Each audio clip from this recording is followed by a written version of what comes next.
This video is to talk about the elephant in the room, and that is, how do we cope? How do we as America come together after a very divisive campaign, a very divisive election? Now, as you know, there's about 50% of us that are concerned and are fearful about the future of this country, and there's 50% of us, being the US, that are encouraged for the future. And so how do we bridge that divide? Now, I would encourage all of us to do a couple of things. Number one, what's helped me in the past is I turned the news off.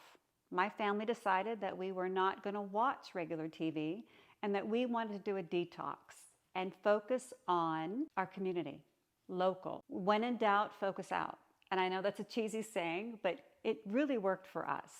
We got concerned, so we thought, you know what could we do in our community?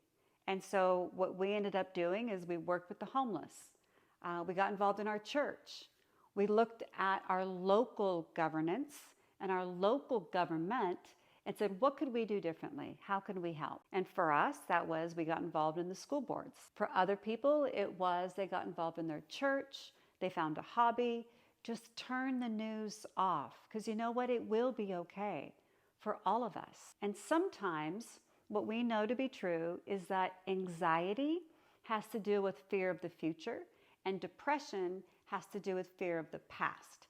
And so if you can kind of be present and in the moment, that could really be of big help. The other thing that I know to be true is that with time, it will be easier for all of us, as long as we can start being kind with one another, be sensitive, be compassionate. Like, let's restore that American spirit that we can get through anything. Remember 911, when so many of us were so fearful?